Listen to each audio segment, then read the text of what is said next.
Forget about your then and the past and begin to live in your now. Hi, I'm MICHELLITA Taylor, and this is Lita'S Way. Living in 2015 is far different than even 10 years ago.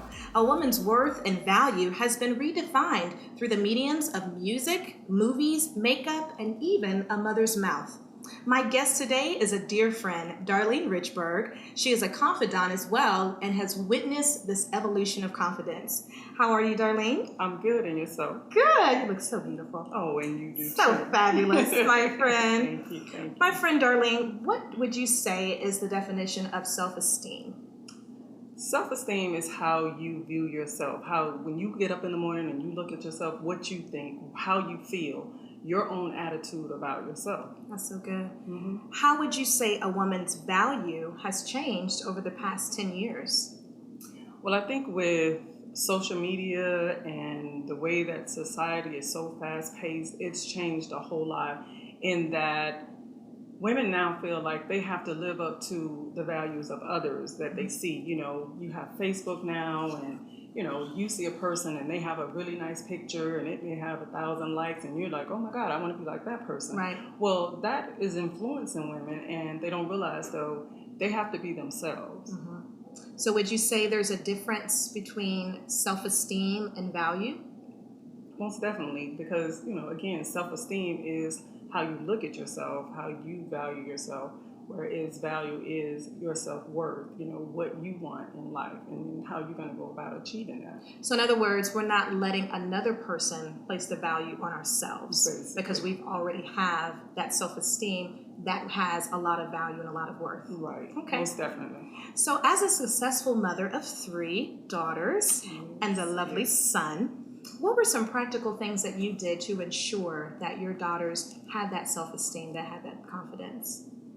Well, for me, I think definitely keeping an open line of communication, letting them know that they could pretty much talk to me about anything. And then if they felt that they couldn't talk to me, talk to somebody. There is some strong mother, aunt, grandmother, a friend's mother. You talk to somebody. Don't hold that stuff in. And just supporting them in whatever their endeavors were. At one point in time, my oldest daughter, she wanted to go out for cheerleading. I think it was like her junior year at Douglas Anderson, but couldn't do a cartwheel. So I had to get one of my friends, Ursula. She came over and we were in my garage, and Ursula was doing cartwheels. And so Tiffany learned to, you know, do the cartwheel and did it great, and she made the squad. So I think just supporting them in that kind of way, and like I said, encouraging them and letting them know they could do whatever, you know, they put their minds to. Yeah, and that's so good as a mother. You know, you saw that there was a limitation that you had in helping your daughter to fulfill that goal. Definitely. So you took on the responsibility to get her some resources, Right. to get her some help. And that in turn showed that you really supported her, that you were really willing, you know, to go the extra mile to make sure that that's something that she could accomplish. Because a lot of times mothers, they will feel a bit inadequate if their daughters or someone comes to them and they're talking about something that they want to achieve, Right, but they don't feel that that's something that they could ever do. Or it's their expertise. Exactly. You know, that's not your expertise. Find somebody that it is. And that's okay. It's it okay. is. Yeah. So now, as you and I know, there are many vehicles that can be used to boost a girl's confidence. A lot of different vehicles. And one of them is pageantry. So what is the first thing you think of when you hear the word pageant? Develop meaning that, especially for the pageant that I deal with, when the girls come to us, you know, some of them do have low self-esteem, or they may be really shy, or their talent that they have, they may need just that extra pull to get them to really be able to fulfill their talent. So when you help them with that, you help them overcome being shy, you help them overcome that low self-esteem, then you've developed them. And you're helping them to be a better woman. You're helping them to be able to help somebody else. And that's what it's all about. Yes. Passing that information on. You know, if you're going through something such as low self-esteem, if you have that, then you can help somebody else. You can recognize it for sure. Right. So, and I think in that, like I said, developing those skills, or, you know, those things that are bad for them, if you will. Like they're lacking in that, or a little uncertainty, Right, uneasiness about it. Yeah, Right. that's Most great. definitely. I love that development. Do you believe pageantry has a positive or negative effect on a girl's self-esteem? And give me some explanation to that? I definitely think it has a positive effect because, again, if they do have low self-esteem, I think once they've gone through whatever the 6 weeks or however long, the pageantry is, when there are times implemented to where you focus on that, and then to see those girls at the end, maybe when they first came in, they may have come in and they were like, "Oh, hello, how are you?" Yeah, but when you see them and they're up on that stage and they're like, "Hello, my name is Darlene RICHBURG," and da da da da da, and it's like, oh my God, that is the most wonderful feeling. Fulfilling. To see them overcome, their fears and their challenges. So I think most definitely it's a positive. So with the pageant that you work with, what differences would you say that you've observed versus other pageants that you may have attended? I think basically helping them to understand their inner beauty more so than their outer beauty. It's not all about how you look. You could be the most beautiful person in the world, but if your attitude is not where it needs to be, then you're ugly. You're really ugly. But when you learn and understand your inner beauty and you know your self-worth, and someone has helped you to be able to walk into a room, hold your head up high, put your shoulders back. That's not being arrogant or, stuck up. Because for a long time, I felt like, people always had that stigma placed on me, when I walk into a room, or once they meet me, they would say, "Oh, I thought you were this, I thought you were that." Why? Because when I walked into a room, I had my head held high and my shoulders, straight. So, for those girls, they need that, to help them. That's so good. Now, we've been talking about the younger ladies. So now let's talk about more of the middle-aged and the more mature ladies. And everyone, this beautiful woman here, believe it or not, gorgeous in all of her right, is 50 years old. So obviously, she's been doing some things right. And I totally gleaned from her. So you just hit on something that was so important, where you walk into a room and you have people that, they may not really envy you, but they recognize there's something in you that they don't have. So what are some of the things that you've done on a practical basis to keep your esteem up high, even at this age?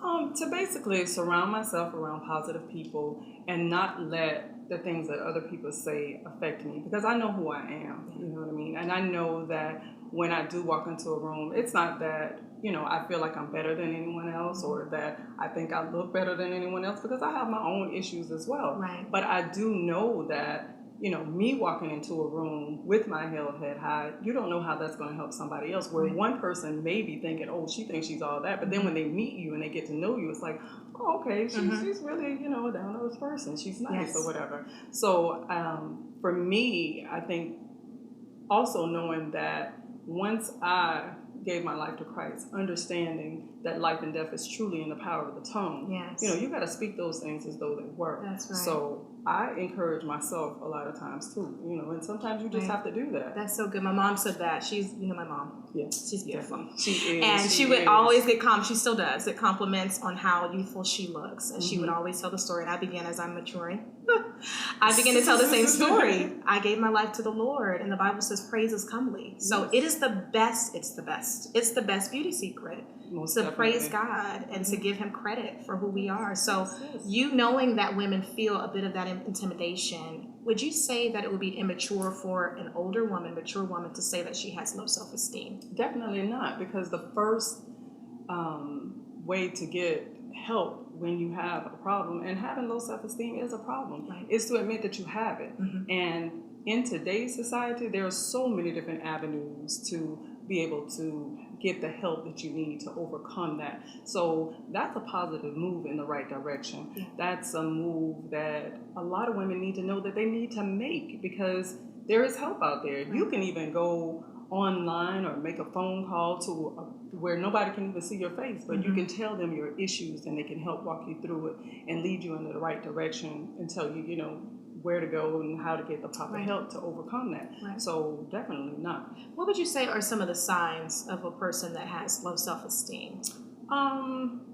Their body posture, not being able to look you directly in the eye, very soft-spoken. A lot of times you'll find people that are really timid and, kind of shy away from people and stuff like that. So, and I think in the field that I work in, I come across that a lot. So I really believe that that's my calling. I had a friend one time that she literally walked, with a hump in her back. And I said, why do you walk like that, T? I said, you're a beautiful woman. Hold your head up high, raise your shoulders up. I said, you're going to have osteoporosis. And to this day, true. She thanks me for that. Wow, that is awesome. What are some words of advice or wisdom that you would give to either a young girl or mature woman who has acknowledged, based on what you just said, that they suffer with low self-esteem? Because I find that sometimes it's not always just the outer that shows a person lacks it. Sometimes it can be completely the opposite. A person can be flashy, they can be loud, they can be over compensating for what they feel like they are, when in essence there's something that's lacking there. So what are some words of wisdom or advice that you can offer? First of all, you have to know yourself. And if there are some things that are going on, some issues, because a lot of times you don't know what people have gone through. It could be verbal abuse, it could be physical abuse, and those things can make you act, overzealous or overactive when doing things, or, show that there is some low self-esteem. So recognize that, get the help that you need, and evolve yourself around positive people that are going to give you constructive criticism and that are going to encourage you and help you to be the person and the best you that you can be, because we are uniquely and wonderfully made. Yes, we are. Yes, we are. God's creation. So He made no junk. There's some things that, we as people, we go through in life that cause us to kind of get off the path that He has for us. But when you have people in your corner that can speak life into you and be that positive light for you, they can help you get to where you need to be. And that's what it's all about. We as women, we don't want to share our pitfalls with the younger women. And we need to do that. I'm not perfect. I've made some mistakes in my life. And I definitely will want to share those with the women that are coming up behind me, so that they would know, you don't have to go down that road. And you can do it the right way, the God way. That's right. That's so good, because you're talking about being transparent. And people look at the end result, forgetting that there was a process that the person had to go through. And I think that's where that true self-esteem, self-confidence comes in, when you're willing to say, let me tell you my story. Let's do some coffee. Okay. I was bullied in school. People talked about me. I failed the test. I didn't get the job. I went without. But yet I continued to progress. I continued to move on. And talk about it. We don't want to talk about stuff. And I think that's where our problem is. We don't want to talk about it. And especially, I think in the Christian world too, once you become saved, you act like, no wrong have you ever done. When even in your walk, you still fail. And we'll continue. So, Darlene, thank you so much. We can go on and on, because we know this is a hot topic. Most definitely. But we're going to stop, and don't you go away. We have so much more to talk about in this evolution of self-confidence. Don't go away.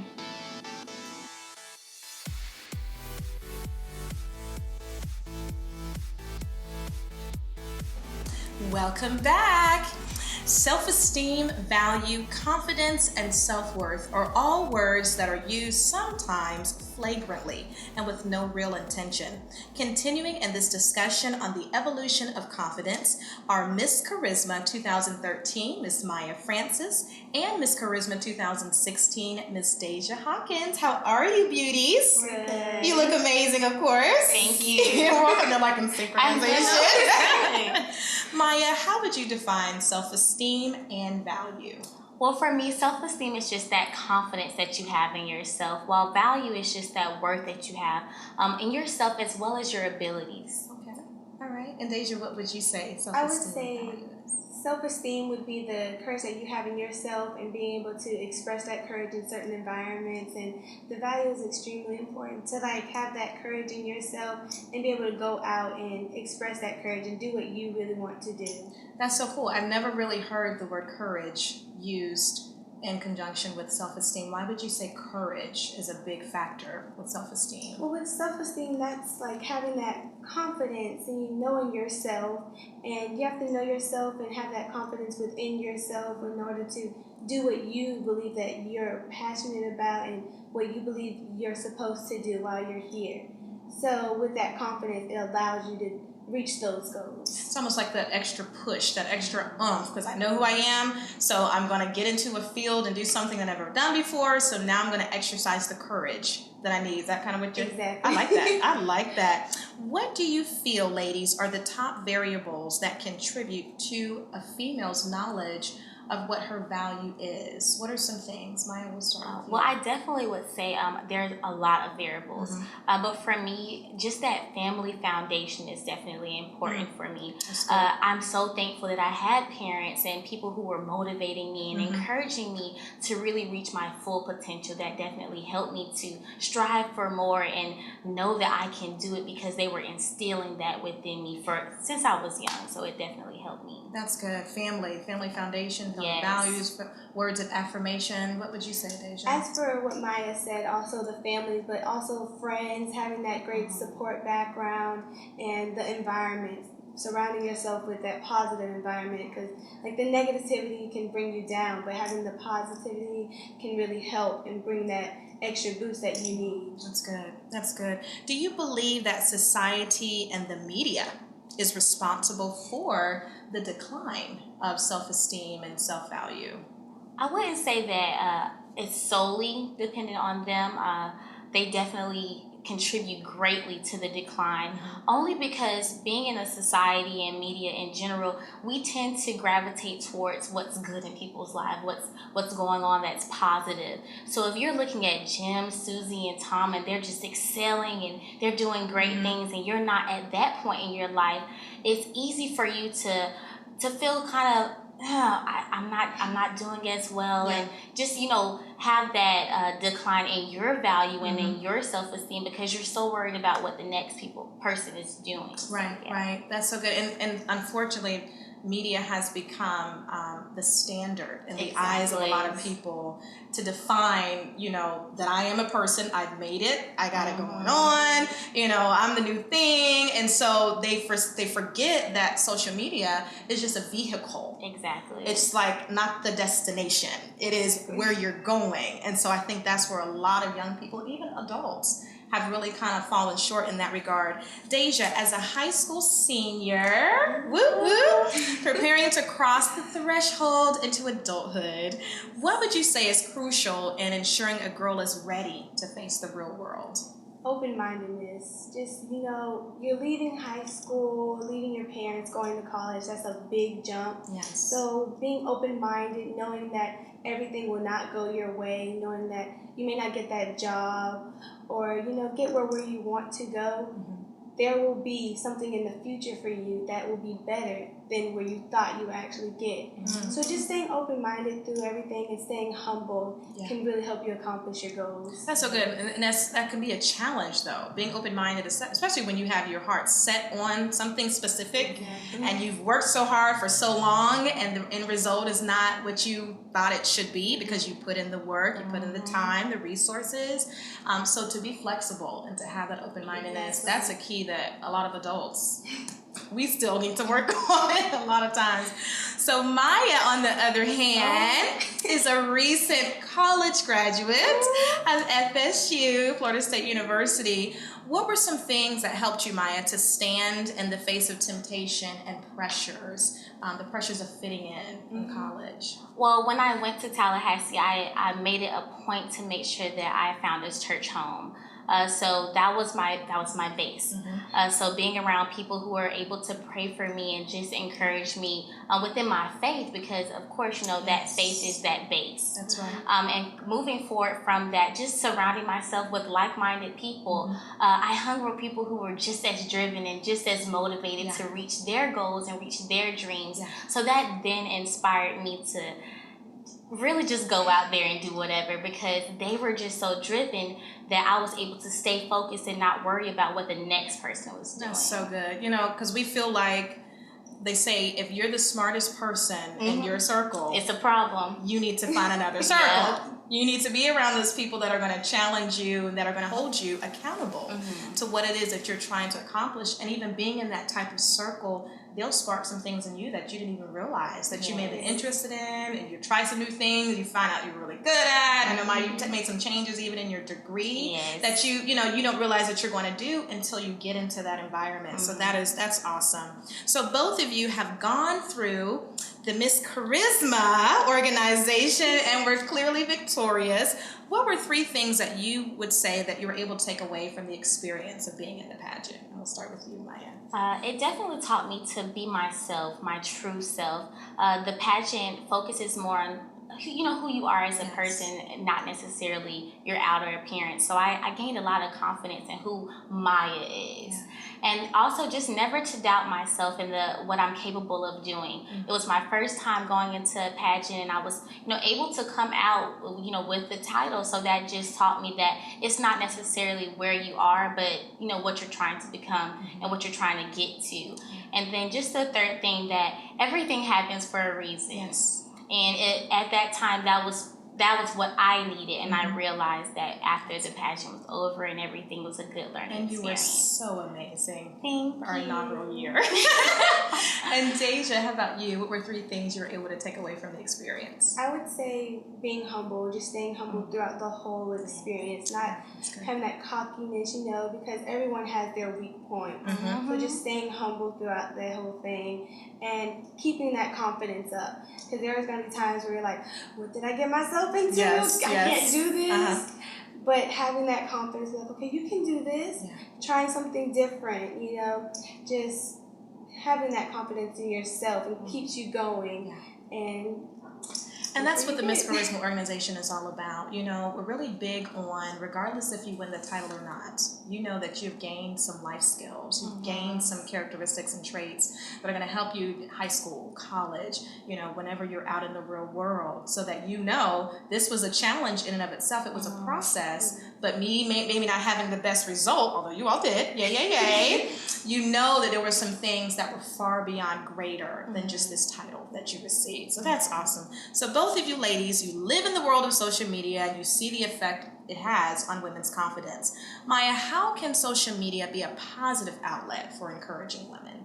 Just something as simple as a compliment. For me, it's just that simple. I feel like as women, we don't compliment one another. We just feel that by us complimenting it, somehow it's going to affect how we feel about ourselves, but that's not true. I am the first one to say, yes, you know what, you look really good today. I like the way you have your dress and your heels and your shoes. Come yes, on, ma'am. speak. So, but just as simple as a compliment, it goes a long way, and women really need to, go back to that. Yeah, it's so true. What would you say, DEJAH? I would say, like she said, just complimenting each other, because we'll be like, yeah, she's cute, but I'm not going to tell her. Why do you think that is? Why do you think it's a challenge for a person to give that compliment? I think it's a pride thing. Yeah. Just like not being able to, and like that confidence, not being able to go up to them and know how they will react to your compliment. Because some may react like in a positive way, or some may act negatively. So you never know. So it's the courage, pride that really... It's almost like a competition. I find that a lot of women, they feel like, if I tell her she looks good, then that means I may not look as nice, or I'm giving her more credit for something that I should be getting the credit for. When it's quite the contrary. It's the bigger person that can put another person to a higher level. That shows how much confidence they have. Because they know who they are. They know who they know the defining moment and what the definition of themselves are. So that's awesome. DEJAH, what are some encouraging words that you would offer to a girl who may have been bullied on social media? And that's something that's really big right now. What were some words that you would say to her? I would say keep your head up, keep smiling, because there are people out in the world, unfortunately, that will try to bring you down for just their own pleasure. So just keeping your head up and knowing who you are, saying, I know who I am, I know where I want to go. And having them bully me cannot stop me. That's right. It'll be an obstacle, something that you have to just overcome. And once you do that and learn that they can't stop you and you can't let them stop you, that's right, then you can get where you need to go. You can achieve your goals and show them that you are the better person. That's good. And where you got, and just look at where they are. That's awesome. Yeah. Ladies, this show is all about making women feel encouraged, enlightened, and inspired. And thank you so much for allowing us to do that today. Thank you so much for using the Miss Charisma title in a positive manner. And all of you ladies that are watching, please, please, please remember that you are God's masterpiece. The Bible says, Ephesians 2:10, for we are God's masterpiece. He has created us anew in Christ Jesus to do the good things He planned for us long ago. So regardless of what you've gone through in your past, regardless of the failures that you may have experienced, remember that you have a bright future. Always remember to surround yourselves with like-minded people, people that are going to make you feel good. Make sure you get up in the morning and daily affirm yourself. Tell yourself that you are God's masterpiece, that you are beautiful. And also remember that life is a runway and you can work it, but don't let life work you. I'm MICHELLITA Taylor, and that's Lita'S Way.